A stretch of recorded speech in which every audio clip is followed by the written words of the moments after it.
What if I told you the pain you feel is all in your head? In one sense, it is. Pain is a signal that's being processed by your brain. So, by changing what our brain experiences, we may be able to change the pain we feel. Technology, once found only in science fiction, may now be a treatment for pain. Today we meet Irene and Duran, two New Yorkers who used to struggle with constant pain. I'm Dr. Oswa, and this is The Balance. I'm a walker. I don't have a license. I'm a professional pedestrian New Yorker, so I walk everywhere. My name is Irene Cruz. In November of 2016, I was at a red light and a car hit us from behind. I just felt tingly all over. It was hard even to tell if anything really hurt because you're just scared. My name is Darren Porter. I live in Manhattan. I'm 55 years of age. I'm feeling pain directly on the ankles and my thighs, my knees, legs. From that incident, I sustained herniated disc, ruptured discs in my cervical spine and my lumbar spine. With the disc that ruptured, it made a nerve pinch. So that would cause a neuropathy from my neck down through my left arm. So it felt like a knitting needle going through my bicep. Patients with chronic pain in general feel that they need options and they need answers.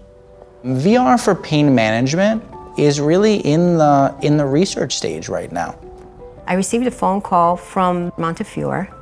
They introduced themselves and said, "Hi, we're doing research on pain using virtual reality." And I was like, really? We aren't 100% positive how VR works for treating chronic pain.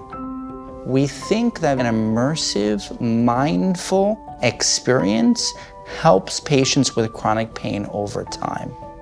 About a week later, I went to Montefiore, to their research facility, and she handed me the headset, gave me a general description. She says, "But I want to see if you can figure it out." And I took it home for a week and played with it and found there was so much more to it than the one activity that I did. Patients oftentimes are surprised that virtual reality can help their pain. They oftentimes say things like, "How could putting on a headset help my pain in my leg?" There were several programs dealt with breathing. In the morning I used it, in the evening I used it. The first time I used the VR, there was a digital scene of birds and leaves, and the leaves are moving, birds are flying, and I had to figure out how to move the target because I thought just by looking, by moving my eyes, I was gonna hit it. You had to move your head. The VR headset knows where you are in space. When you turn your head, the view will change. Your brain will interpret that as being there. I was leery because I was worried it was going to exacerbate my neck pain, but I was more curious. So for me, this was all exploration, which made it fun. It basically took my mind off the pain.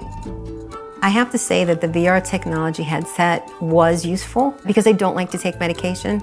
Everything I did was to get me to relax and distract myself. And when I did, I realized some things didn't hurt as much.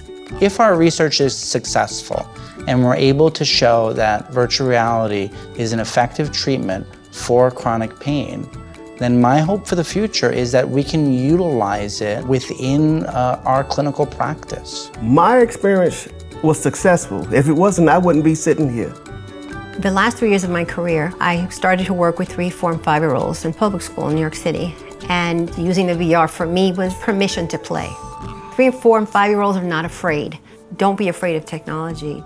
Just keep trying different things. And now I'm excited that I can say, yeah, I can use a VR.